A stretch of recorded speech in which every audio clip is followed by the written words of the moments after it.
Radio Rahim. And of all places, Guadalajara. We're in Jalisco. Obviously, it's Canelo Fight Week that's brought us both here. But I'm right at the stage of this fight week that I was at the last time I spoke to a happy, cheerful, fight on the cusp Conor Benn. We were on a red carpet. And people were like, I mean, this guy is crazy. He's taking on Eubank, a bigger fighter, a guy who's got more experience. Why is he calling, Eubank out and put himself in this kind of position? And within 48 hours of that moment, like the whole world turned upside down. I hadn't spoken to you or seen you in that time. Can you just talk to me about the feeling of getting from, man, I got to fight in like 3 days and the whole world is watching, to the house of cards being blown off the table just a few hours later?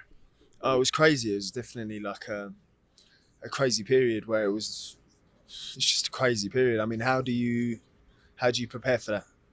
You don't. You just, it took maybe a week for it to actually sink in what actually happened. And then it was on the Saturday where I'm like, shit, I was supposed to be fighting tonight. And then it slowly, it sinks in over time, not necessarily instantly, just over time. Now, as I've said, I'll share with the audience before this, I'm not your prosecutor, right? So anybody who's tuning in, expecting me to like rake you over the coals about details and reports and testimony and all this, I don't have that at my disposal. And I feel like what I'd rather talk about really is the journey that you've taken over this course in time, and really just hear it from your perspective, the things that you went through that we don't know, right? And so at that stage, I guess you knew that there was some possibility that this finding would come out, but you expected the fight to go on. And then I spoke to Eddie Hearn, and he seemed shocked that the board had all of a sudden just unveiled this and thrown this whole thing into a tailspin. Were you also shocked or felt betrayed by that? I don't even remember how I felt. I felt a lot of things. I would say the fight and the fight not happening was probably I wouldn't say it's a massive part of where I've got to now. I'd say the journey from, the fight getting called off to now has been the journey.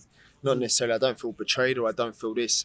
Yeah, it does feel like it's been one rule for one and one for another. It does feel like that, based on the way this situation's been conducted for other fighters. So I was a little bit upset and disappointed, but it is what it is. I can't change what is. Working on, getting through what I went through and, getting through the other side. Now, when a moment like that happens, you're a second generation in this sport. Obviously, your name is legendary. So there's many people that you could reach out to and maybe to get support, maybe to find your way through that dark moment. Was there anybody that was particularly supportive and helpful? Obviously, my dad. My team was very supportive. Eddie Hearn has backed me throughout this whole thing. There was no need. He didn't need to, really. He took a lot of stick for supporting his fighter. So, for me, I was quite shocked at how much he supported me. Obviously, he's seen the evidence. He knows I'm innocent. But it's one thing, saying I'm innocent to myself and him believing him. And then there's another thing shouting from the rooftops going, I believe this kid. I believe him. So that took me by surprise. My whole team have really supported me through this period. It's not just about the highs. I didn't think I'd ever go through something like this or this sort of adversity, especially so young. But I've got a lot of support. When it first, all come out and, the media was pushing this narrative and I couldn't talk, I couldn't say anything because I didn't know. The narrative was heavily pushed. I was guilty before even having a chance. And I was a little bit bitter towards the public. I was a little bit bitter towards the boxing community. I was angry. I'm emotional. I can't help it. People know I'm emotional. It's just the way I am, an emotional guy. I fight with emotion. I wear my heart on my sleeve and I say what I feel like I want to say. Maybe it wasn't the right thing. Maybe the way I dealt with it wasn't right. And I know it wasn't right. And I apologize to the public. They deserved more from me. But they deserve more from me, but in my head, I'm bitter and angry because it's like I'm seeing this every single day. He's guilty. He's guilty. That's it. He's done it. He's done it. He's guilty. Oh, look, he's looked so good. Oh, look at the transformation. And I'm sitting there going, man, I'm up at like 3 a.m. running. I sacrificed leaving my family. I worked so hard, and then I'm getting angry reading it every day. People thinking that I could do something like this. So I was targeting my character and what I stand for. I don't condone it at all. I don't condone that in the slightest. You got to remember, I've seen firsthand the damage that's happened to Joe McClellan. Still hurts my dad to this day. He's seeing break down when he talks about it. You know, so I see the damage to Watson, Nick Blackwell with Eubank. For people to think I can be that guy, to go from this kid who's worked hard and one of the people, to then all of a sudden becoming this serial liar, cheater overnight. It was hard for me to accept that people would see me that way. When it was like I expected them to give me a chance, I expected them to hear me out and be more understanding, and I never got that. So for me, I responded with a cold shoulder, and I never should have responded like that. But how do you tell a 26-year-old how to respond? You know, the lawyers, who anti-doping specialists, this is what they do. This is they can't talk at the minute. Can't talk.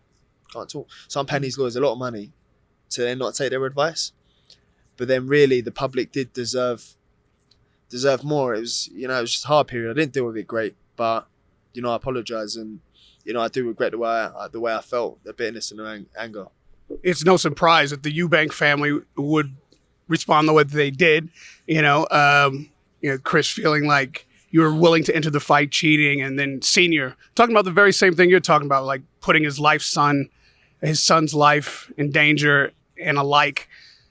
Do you accept that those who assume you're guilty based on the test feel like you've created some cardinal sin of trying to enter a fight where you could seriously harm another person intentionally? No, you've got to remember they're going to push, Eubanks is going to push that narrative. It's the same as Algerian Van Herden going, yep, I've heard stuff before. When it's like, well, of course you're going to say that because you got iced out. It's the same with, Amir Khan Brook situation. Brook going, my life was on the line. I've got kids and a family. And it's like, you're going to say that. It's a natural response. But the reality is I called Eubanks and told him. I called him up myself, and I was distraught. You could tell I was distraught on the phone. But, I called him and said, he's gone, yeah, but it's the fight going ahead. It's the fight going ahead. That's all he cared about. That was all he cared about, was the fight going ahead when I spoke to him on the phone. So it doesn't really matter now, because what is. But, I thought I'd call him and tell him, like, I'd never do this. It's not who I am. It's not what I stand for. He wanted the weight. That was the weight him and his team suggested. So that wasn't like I never want to inflict damage. I'd rather lose a fight than seriously hurt someone, because I don't think I could live with that. I'd rather lose a fight than I've put someone in the coma who's got a family. Because I've seen the damage. I've seen it cause pain. I've seen it hurt people. So it's like, what's losing a fight? That's the person I am.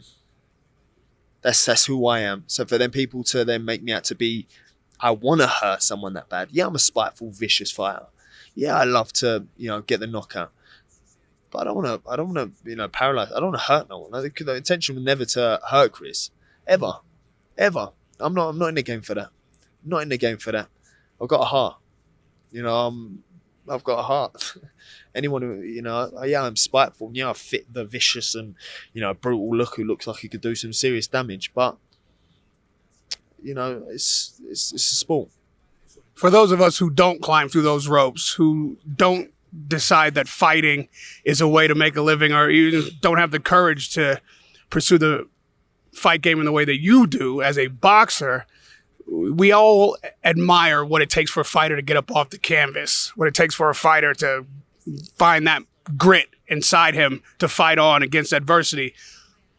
And you expect that coming into the sport. But this type of fight, you feeling like you're 100% innocent, is probably not one you anticipated. If in fact you are 100% innocent, then this would have come completely out of left field.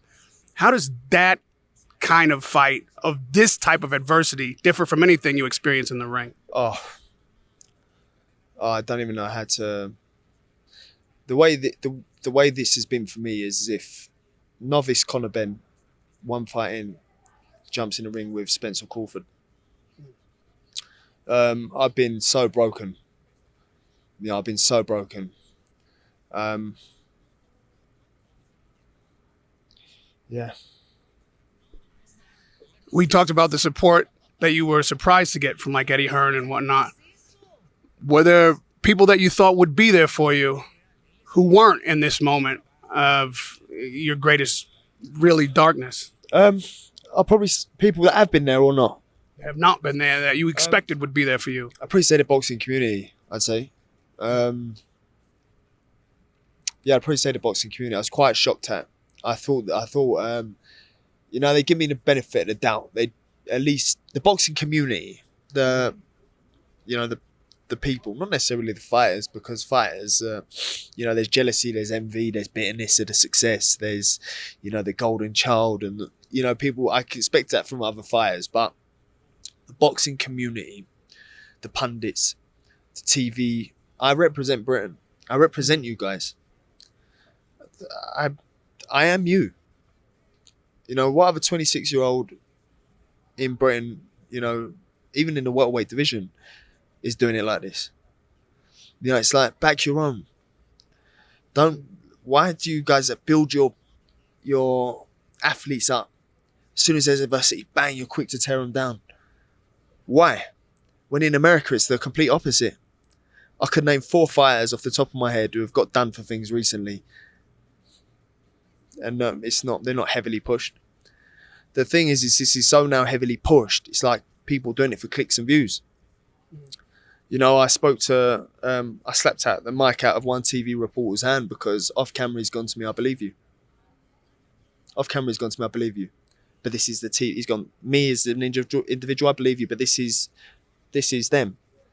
And I thought, wow, really? I know you. Are you going to do me like that? You know, and then it's just like, is this what this is? At my expense. At my expense for clicks and views, you're televising my pain when I needed help. I needed help. Do you feel like there is ever a road back? Like, what you talk about is true. And in the British press in particular, they do love to tear down British celebrities in a way that's like globally renowned. Like, these guys, there's nobody better than them at it.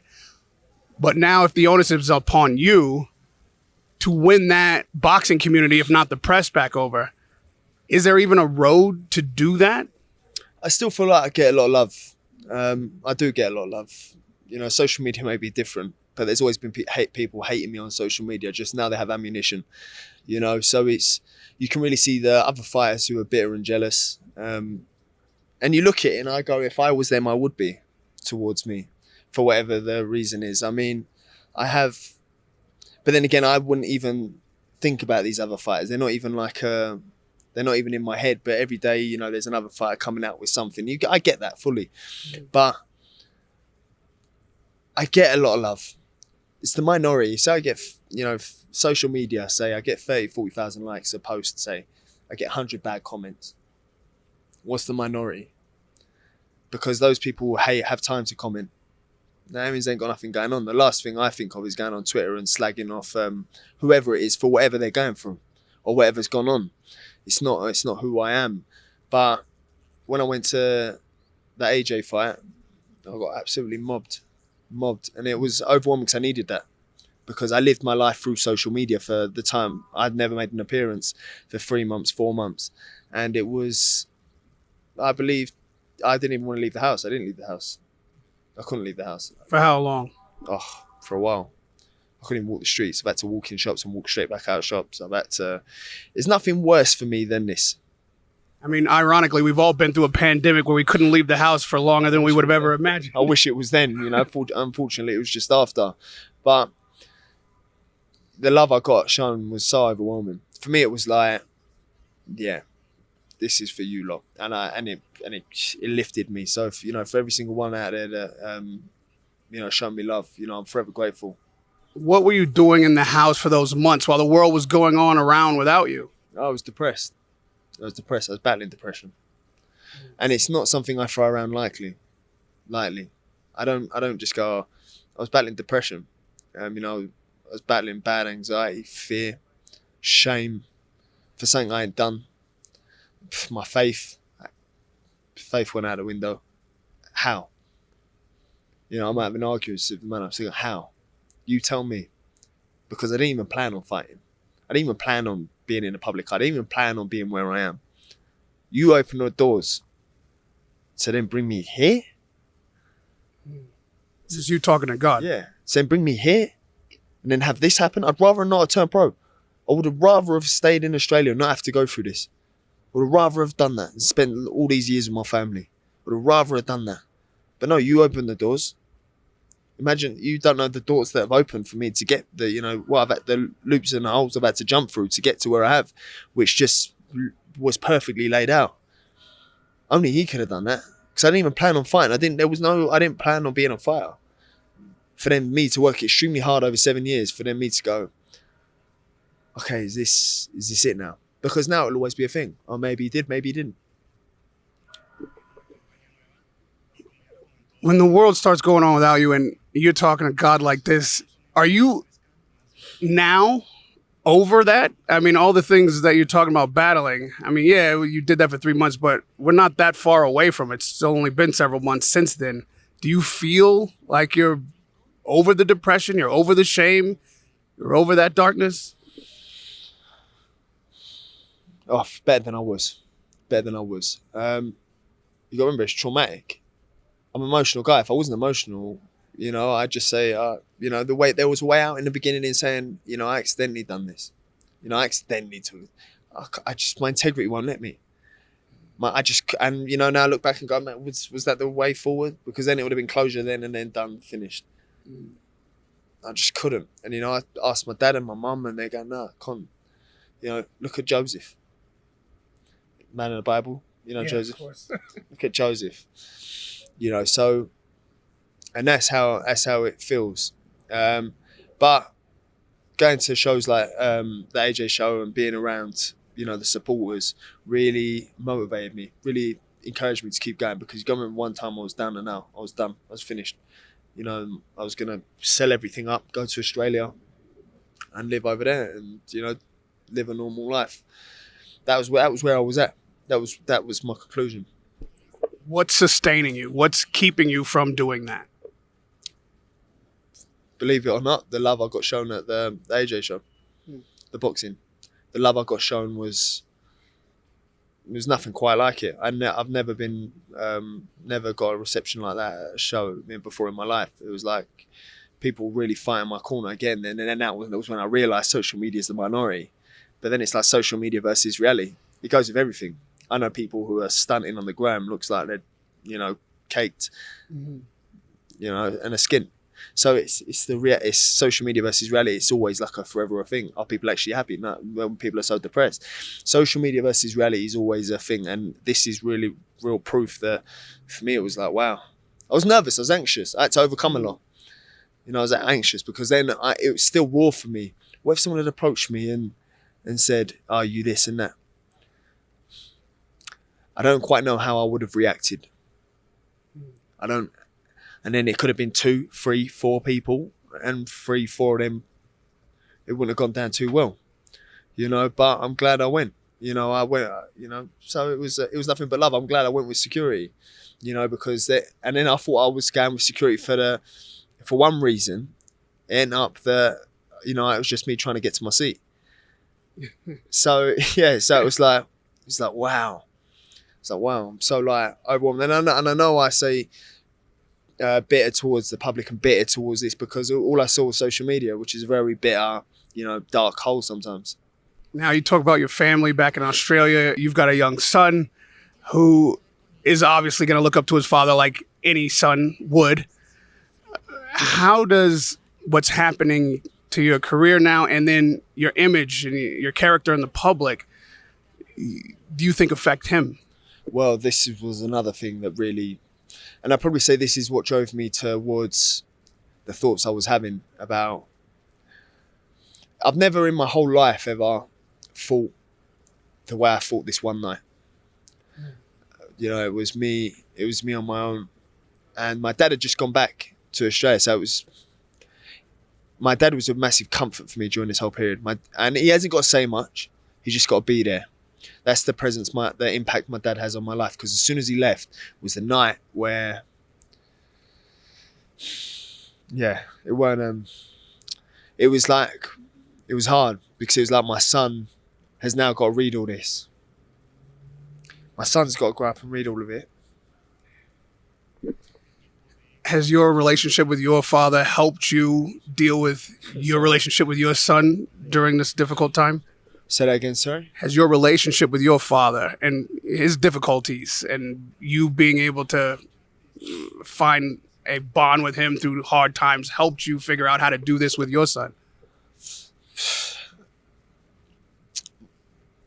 I feel like me just being the best I can for my son, you know, irrelevant of my career, because my dad being my dad always mattered more to me than him being Nigel Benn, or how many fights he won, or how many fights he lost, or what he went through, you know, from women to drugs to alcohol to partying. It's you know, it didn't, none of that mattered to me. It mattered to me what sort of dad he was to me. And, you know, forget Nigel Benn, the Dark Destroyer. My dad was my dad. And that's what I want to be for my son. You know, with everything that was going on, I struggled to be that. Because I struggled to look at my son, and I feel like I'd let him down. You know, and there was nothing I could do to change it. And my you know, missus, there's nothing I could do to change it. I feel like I'd let everyone down. So I couldn't even be with my son. I couldn't even look my son in the eyes and feel okay. But now obviously, it's all now. I'm now back to being, you know, his dad.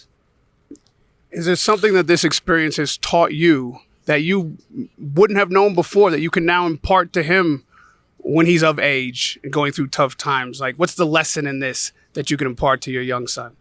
Stay true to yourself. Stay true to yourself. And when you go through adversity, listen to the people closest to you. I didn't listen. It was the end of the world. It was the end of the line for me. And, you know, I'd done things I never should have done. I've responded the way I never should have responded. I was down and out. I was broken. There was no return. And I didn't listen to nobody. You know, I'll tell my son, you will go through things in life. You will go through adversities in life, whether it's your fault or it's not. You're gonna hit a wall sometimes. And the hardest fight is life. In the ring, it's nothing. In the ring, it's easy. In the ring, what's a boxing match? What's me versus another man? What's hard is you fighting the man upstairs that never leaves you. That's what's hard. You talk about the things that you shouldn't have said, or the emotional reaction that you had. What are some of the things that, if you had to take them back, if you had a chance to do it again, maybe you wouldn't have said this, or you wouldn't have done that? Just my mental state. My mental state. Where I let my mind get to. Actions as in just the way out of character for me, you know, just angry, and I was just angry all the time. Do you know what? It's like that. It's like mourning. It's like, have you ever mourned someone? Yes. It's like mourning. I was mourning my career. I went through all the stages. Having panic attacks at night. And then I think, like, when I'm in panic attacks, I mean waking up just, you know, dripping sweat, like sweat, the bed sheets soaked to sweat.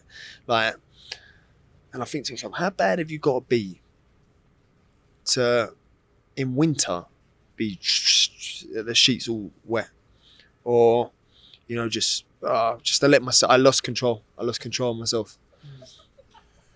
I mean, talking about this fight, it almost makes the fights in the ring minimized by the internal struggle that you're going through. And I appreciate you being willing to share so honestly about that.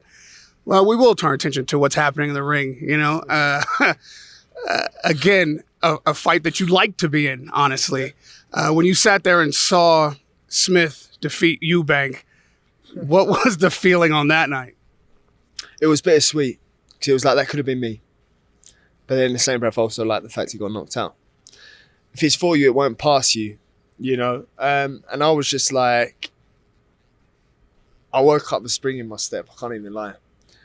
And I'm not one for kicking a man when he's down, but karma's a bitch. Karma's a bitch. And, you know, I feel like karma's going to, you know, getting back again. I feel like it's going to be the same outcome. Do you reckon that there is now something for you in the squared circle that it maybe isn't even beyond championships, beyond, building a record or even legacy, but about you reclaiming your character, reclaiming your role as an up-and-coming trusted fighter? I don't know if that will ever happen. I don't know if, I can't say. And, I get anxious thinking about it, so I try not to think about the future. I think about what I can control. And that's me. I've had to refine myself. I've had to, and refound a stronger version of me for getting through this. One day I'll talk about what's actually gone on and what I've been through. I can't now, but it was bad. And one day I will be able to just go, bang, this is what was what. This is what's happened. This is why I am now the way I am. And I feel like for me, it's just me. I'm quite adamant on my next approach, my next steps. I've said to the team, sat down with Eddie, Frank, Matchroom, my team. This next fight, I don't want no warm-up. I don't need no warm-up.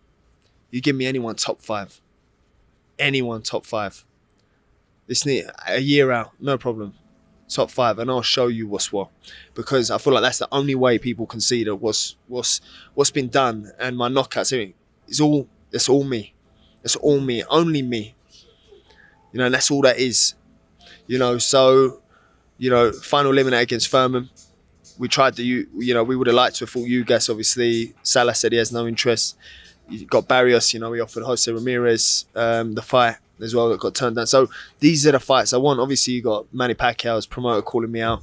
People think I'm calling him out, but his promoter's been the one calling me out and chasing me. And then obviously Eubank Jr., Kell Brooks calling me out. But I'm like the most wanted man in Britain in a minute. But I'd just like to say one thing. I'd like to fight back home. Me saying in an interview, I have no plans on returning to England immediately. I take that back. Because that's my home. And there's a lot of supporters there who I'm not turning my back on them based on the minority that have a loud voice. So that's one of the things I do take back, saying, I have no interest in fighting. I'd take that back. Now, understandably, any fighter that you name or would potentially be an opponent is going to want testing. They're not going to trust you to come in clean. And if what you believe has happened to you is you got jobbed by these tests, how can you trust the testing? Aren't you in a bit of a catch-22 there? It's been a question raised. It's been a massive question raised. UKAD can always continue UKAD. I've always turned up for my UKAD test. Always. Never, ever. Even if I booked, for the Eubank fight, I booked a hotel away and UKAD were at my door, but I was away for the day at the O2. It was my day off, and it was the night the all-woman show was boxing. I drove back home. I just checked in that day. I drove back home at like midnight, 1 a.m. to go back home and do the test. I always stick by UKAD. I trust UKAD testing. But obviously everything that's gone on with the other testing, it's not great. We can employ private testing. We can employ still a testing organisation. That's fine, no problem. I'm all for UKAD. You talk about wanting to box in Britain again. Obviously, you and Eddie have been at war of words, at least, with the British board. Is it not reasonable then really to just accept the punishment, live out the suspension so that you can box again? It doesn't seem like they're going to back off of their position. Because it's like, we've got an email writing from the board saying they don't recognise VADA. They trust them enough to say that there was an adverse finding. They don't trust them enough to say that there's no intention of cheating. So, but you don't recognise them in the first place, So it's like, why, and that was for another fighter, or where there was another fighter who tested positive for a steroid, and they still let him fight. So it's just like, that's why me and Eddie, Eddie, isn't happy about it. He's like, well, why is it one rule for one and not for another? So it's like, I don't want to get involved in that, to be honest. I just want to fight. And it's like, it seems like they're just trying so hard to stop me from fighting when, You know, I put my ego aside and I want to meet with the board. I want to talk to the board. I want to fight in England. I mean, listen, part of me, the fighter in me goes, no, what? I'd fight it. But sometimes it's not the best way to be. Sometimes that aggression and that ego ain't the best way to be. But all I can say is that we've tried to sort this. You know, that's why we're dealing now with UKAD, because we want to get this cleared up. You know, the board, you know, even the fines. There's been so much. They've been so inconsistent over the years. You know, even with the Khan situation recently. You know, so it's so many inconsistencies. And I'm a bit upset. Yeah, I'm very upset. As I'm one of their own. I'm you guys. I represent you guys. I do everything I can to be the best for you guys. I want to deliver for you guys. So it's like I'm a service to them. I'm a service to Britain. For them to then act like this, it's a bit upsetting, but it is what it is. I can't change it. So as far as suspension or ban, we're talking about now. I hope that, you know, they see the truth, which is what it is, and you know, give me the clear, and that's what we're dealing with now. So they can, you know, make that judgment themselves. But I know we're dealing with UKAD now currently to get this sorted. You mentioned the Khan situation, which is glaringly different than yours, but oddly similar, except that we were a year out from the fight and only now finding out about this test. Do you think you're just unlucky and they've decided to make an example out of you in an unusual way, or is this personal? The reality is I will never know. Is there a vendetta because of my dad ripping up his British license? Is there, you know, TV broadcast? Obviously, I'm with Eddie and DAZN. You know, you've got people like Sky Sports and BT, and you know, so it's all just politics now. That's all this is. This has nothing to do with my innocence, because the reality is, people saying that VADA's the gold standard testing, and you know, the WBC is one of the legendary, first organisations to start. So it's like how. This should have just gone, yeah, you know, VADA's come to their conclusion. It's their testing. They've done, this is what has been what. Whereas other fighters have got bans from VADA and the WBC. They've got bans. Other fighters have. I haven't. So why are the British so heavily trying to push? Well, no, you must be, when they're saying I'm not. You know, so I don't know what it is, but what I do know is it's all about public perception and the narrative that's been pushed. This is all this is. It's politics, public perception, and the narrative that's been pushed. It's all this is. It's no different to anybody else's. In fact, there's been other fighters that have failed UKAD and still been allowed to fight. How does that work? I understand being involved in an investigation and the judgment isn't clear yet and you're trying to work these things out. But you have said that you have this bevy of evidence, like something that could easily clear you if only the public could see it. Will there ever be a time when the public will always pick holes? I've never seen any other athlete been, oh, well, just prove it to us. I've never seen anything like that. I don't know why this has become such a public thing. This is supposed to be confidential and dealt with the right people. You know, it's like, where have you ever asked any other athletes in Britain who have tested positive for bans to go, prove your innocence, prove that was in that. We want to see the report. We want to see this. Where? Have you ever seen that before? I mean, I've seen people call for it. I've never seen anybody actually produce evidence or proof. Yeah. But have you seen it, like, as heavily pushed? No, I think in your case, because you're so strident about being innocent and the tests say the opposite, that people have glommed onto this argument. So, you know, there are those who might be sincere in being British fans and fans of yours that just don't believe it. And so they're looking for some kind of evidence. Do you know what? And I see their point of view. I do. And it took me ages to take an outside step, looking in and go, do you know what? I see where you guys are coming from. And I get it. Fully. You know, so, and that was where I should have spoken out sooner. But I didn't. And then part of me goes, well, mate, should I have just lied then and gone, oh, do you know what? Maybe accidentally I did. Because then that's their end of, rather than me shouting from the rooftops, going, I'm innocent. You know, so listen, we're dealing with UKAD now to get this cleared up. People haven't accepted the WBC's explanation or VADA's explanation. You you know. But then it's like it's completely the polar opposite when it comes down to other fighters saying, you know, that they got it from handshakes or. Is there something that you would like to say or a message you'd like to have for those who are not haters, are not just looking to pick holes and settle, you know, spite beefs, but genuinely care about the sport, care about you, and, you know, don't believe what you're telling them? What do you mean? Is it something that you'd like to say to the sincere fan who just, you know, is struggling with believing anything but what they see in this test? Well, they only know what they think they know, which is the narrative and the media that's pushed it. When you look at my team, you look at everyone around me, you look at my dad, you got to remember, you look at it from a moral perspective. First off, you look at Eddie. Have I got it in me to look Eddie in the eye, look Tony in the eye, look Vic and Eli in the eye, look my dad in? You're like, I'm breaking down the interview. You can't. I'm not. This ain't a game to me. This is my character. This is who I am. You've seen me over the years. I don't just all of a sudden go from being who I was, then all of a sudden this liar who wants to inflict some serious damage and this heartless coward. How can it happen overnight?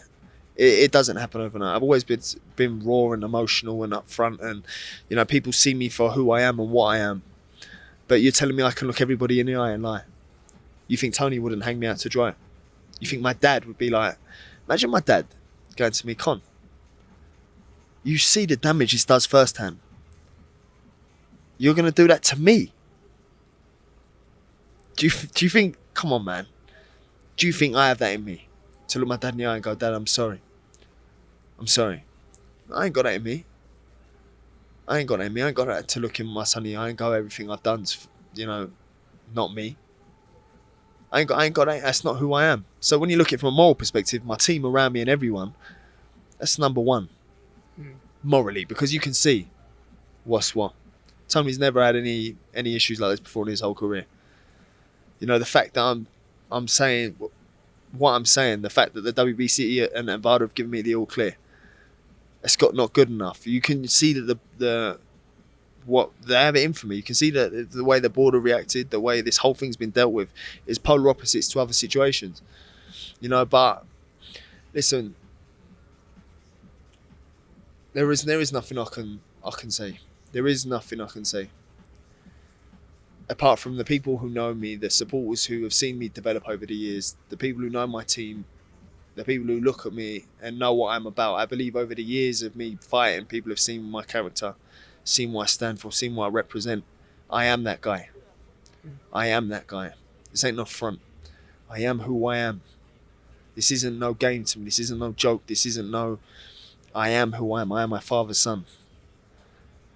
And lastly, in a dark moment like this, having gone through all the things we've just discussed, there's got to be something in there that you can take away from this that's positive. What, on the other side of this, have you benefited from or could benefit from in the future that you couldn't have gotten without going through all of these things that we've just talked about? Seeing the snakes in the grass. The snakes in the grass. Learning about people, the world, how it works. That's what I've learned from this. A naive kid, I was. Unfortunately, I'm saying this in the wrong room. I feel like a 50-year-old man. Saying this in the wrong room, and but yeah, that's how it feels. You know, I feel like this is now mentally like, okay, this is what's what. And you have to go through things in life to gain wisdom. This is a blip in my career.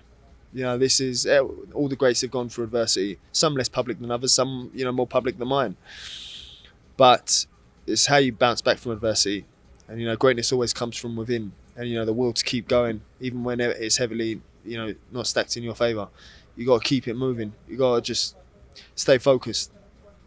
People don't always keep their word. People don't always honor what they say in their character.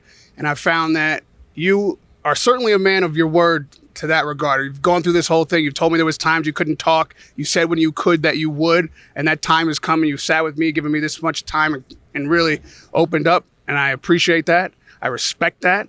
And everyone watching has an opportunity now to take account of it and decide what they decide. But one thing I can say is you've always kept your word to me.